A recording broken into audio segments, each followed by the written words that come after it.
Hey you beautiful people, welcome back to a new video on our channel Read Travel Become. In this video, I'm going to share 5 of my favorite science fiction books that I read this year in the year 2023. These science fiction books literally blew my mind. Some of them literally broke my brain in multiple ways, and we're going to talk about all of those books in this particular video. So if you're looking for some science fiction recommendations which are outwardly and which have a fantastic plot, then this video is for you. Make sure you watch the video till the end. You may never know which thought or fact may resonate with you and change the course of your life. So let's get started. The first book which I read this year, which I absolutely loved, is this book. It's called Godfall and it's written by Jan Venson. So this writer has been a comic book illustrator. He has made comics of James Bond, The Flash, and multiple other comics. So the interesting thing is he sent me a personal copy of this book, and he also has given his signature, written all the best Avdut, and given me his personal copy. This book was recently released, and the best part about this book is that it is being adapted into a new TV show which is being produced by Ron Howard, the famous director producer. So this book has been picked up to be made into a TV show. The plot itself is very interesting. It would feel like you're watching an intense science fiction drama. So let me tell you about the story of this book. The story is set in a town called Little Springs in Nebraska. So what has happened here in this town is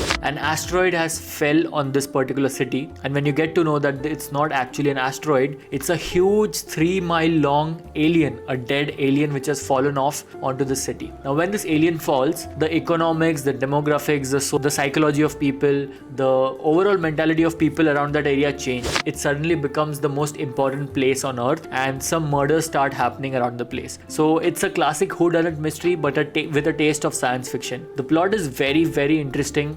It's very outwardly, and the characters seem very, very real. It feels like a setting of an old country town in America, and where these murders are happening. It's like a thriller mystery where you have to find out how are these murders linked to that dead alien in that town. The plot was very interesting, and I read this book in just a day, and it was one of the best books that I've read this year. I can't wait to see the TV version of this particular book. So yeah, that was my first recommendation. The next recommendation is actually a series which I have recently completed. So I have been talking about the first two books of the series, and now I finally completed the third book in the series. Some of you might already be guessing because I've talked about these books so many times now.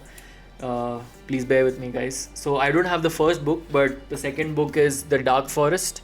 The third book is Death's End. The whole series is called the 3-Body Problem Trilogy. What do I say about this book? I've already talked a lot, but this series will literally make you experience how your brain can imagine things in the most grand way possible. I haven't read anything which is as grand as this series. And yes, the size of the book is intimidating. It's like 600-700 pages per book, but the plot is so grand. The plot is that in a couple of years, aliens are going to come and destroy the earth. It's a given. It's like, so for a span of 600 to 700 years, the story is set. How military has evolved, how people have evolved. There are multiple stories going on. There are multiple sections of society of how they perceive this invasion. People know that they're going to die. So how do humans react in a way if they know that end is near? I just can't explain it. Like, I remember after completing the second book, I was like, I literally had to calm myself down. It was that good, because the concept of the Dark Forest is like a solution to the Fermi paradox, if you know about it. It's a little sciencey. If you are remotely interested in science, only then pick up this book. Otherwise, if you're not interested in interstellar space, if you're not interested in planets and interstellar travel, alien invasion, and all of these other things, then don't read these novels. And this is the last time I'm recommending these 3 books, okay? So yeah, the 3-Body Problem Trilogy. This year again was a very science fiction year for me. I was reading a lot of science fiction because I was very curious about how, science fiction has evolved. The next recommendation is not exactly one book. It's a collection of many short stories. Again, don't be intimidated by the size of the book. I have not at all finished it. It's a collection of short stories. It's a collection of science fiction. The book is called The Big Book of Science Fiction. So you can just pick up any short story, any short science fiction book by these famous top science fiction writers who have won multiple Hugo Awards and stuff. You have Isaac Asimov, you have Ray Bradbury, H.G. Wells, Philip Dick, Ted Chiang, Cixin Liu, all of these great biggies. And there are short science fiction stories from their era. There are I think there are more than 300 to 400 short stories here, I'm not sure, but I just randomly picked up many short stories here. I read short stories by Isaac Asimov, I read short stories by H.G. Wells, which really gave me a different worldview, and it was very interesting to see the timeline of AI as well, because now that we know that AI is ubiquitous, AI is everywhere, it's been commoditized now. It was interesting to see how science fiction writers perceived AI back then. Some of the stories are like from 1960s and 70s, and just to see how these writers imagined a world where there was no internet, there was no mobiles, nothing, technology didn't exist, how they imagined a world which we are living right now. It's very fascinating to fill the fit gap. So yeah, I just sometimes when I'm in the mood, I like to, you know, scour through some of the science fiction stories from this book. So if you are into science fiction, you can have this book around and pick up any story which you want if you don't want to deep dive into one particular world building. The next on the list is Do Electric Sheep Dream of Androids, which is a novel written by Philip K. Dick. Let me tell you a story. Let me tell you the plot of the book so that you might be able to guess where you heard this plot. The story is set in a dystopian San Francisco where everything is destroyed. There was a natural disaster and now everything is extinct. Humanity is on the verge to become extinct, and there are a lot of androids which humans have developed, which are like AI robots, and there's one particular central character who is responsible to eliminate the bad genes, eliminate the bad androids.